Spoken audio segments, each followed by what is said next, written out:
The most surprising thing about this small house is not how much it fits, but how gently it makes every square meter feel considered. From the first view, the design chooses softness over spectacle, rounded plaster, honey-toned oak, garden edges, and a palette that feels sweet without becoming sugary. That restraint is important, because in a compact home, one loud decision can make everything feel smaller. Here, the elegance comes from sight lines, storage, light, and the way each room borrows calm from the next. We begin outside, where the house quietly explains its whole personality before the front door even opens.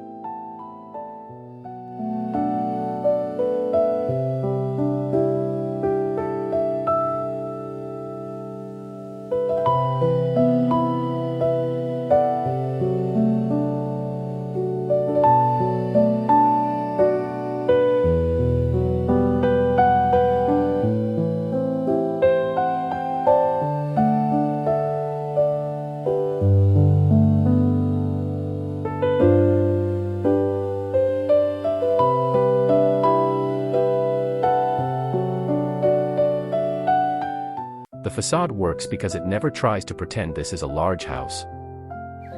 Instead, the rounded plaster edge, slim glazing, and low roofline make the volume feel tailored, almost like a small object designed with care. Notice how the garden is not just decoration, it pulls the eye sideways so the frontage feels wider than it really is. The oak door adds warmth at exactly the point where a visitor needs a human-scaled cue. Before the tour moves inside, the house has already set its rule: compact can be graceful when every boundary is softened.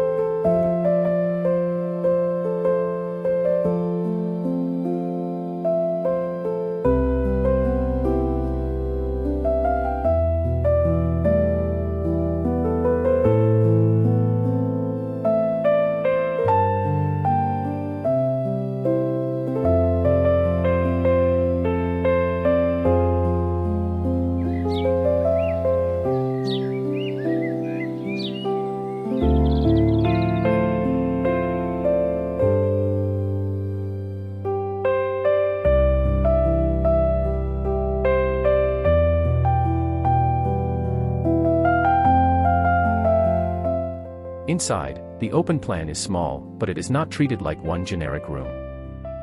The living area sits lower in mood, the dining table catches the garden light, and the kitchen becomes a pale stone anchor at the back.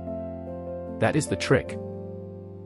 A compact home feels larger when each function has its own atmosphere, even when the walls are not dividing them. The best view is the diagonal one, where oak, plaster, limestone, and greenery line up as a single calm sequence.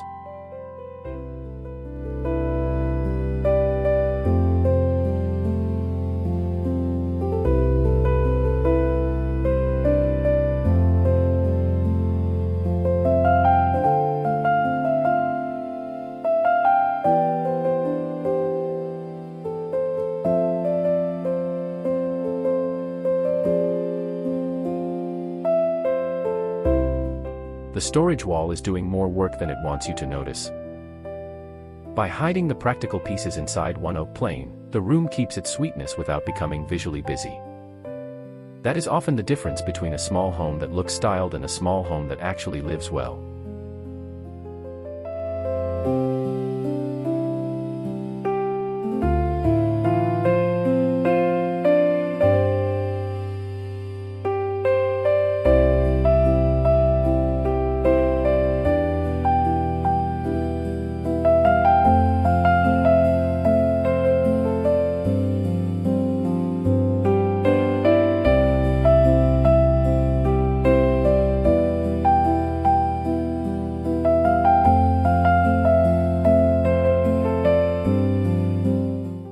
Private rooms continue the same language, but they slow it down.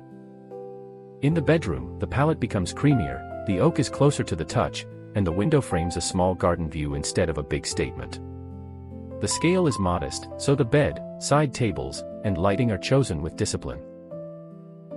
The bathroom takes the opposite approach: pale stone, arched edges, and brass details make the compact footprint feel almost jewel-like. Nothing shouts, but every surface is close enough to reward attention.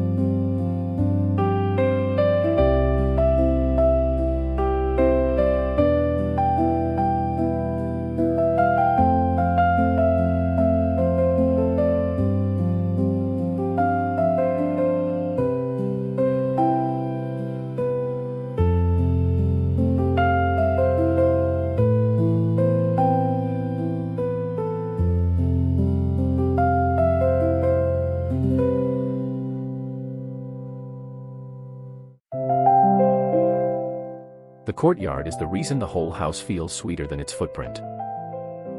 It gives the living room a second wall of green, sends daylight deep into the plan, and turns the black frame doors into a daily reveal. Because the garden is small, it has to be edited as carefully as the interior. A clear water bowl, pale pavers, clipped planting, and one sculptural tree are enough to make the view feel complete. At dusk, the payoff is simple, the house glows like a lantern, and the small plan finally feels like a complete little world.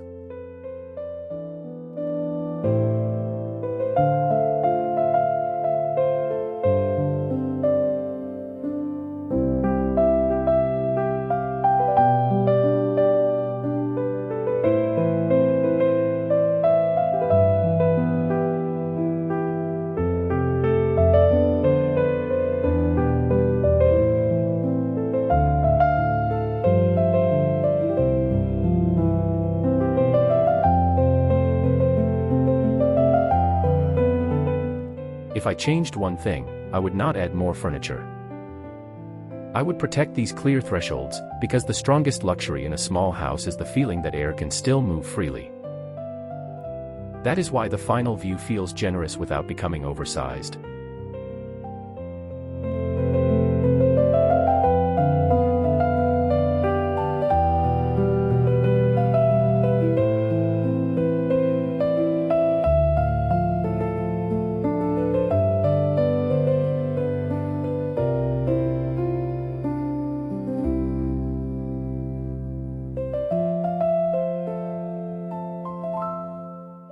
What stays with me is how little this house needs to feel finished. The elegance is not in excess, but in proportion, restraint, and the quiet confidence of good materials.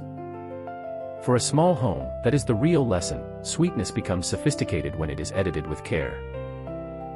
If this tour gave you an idea for compact living, keep it close. The best small spaces usually begin with one clear feeling.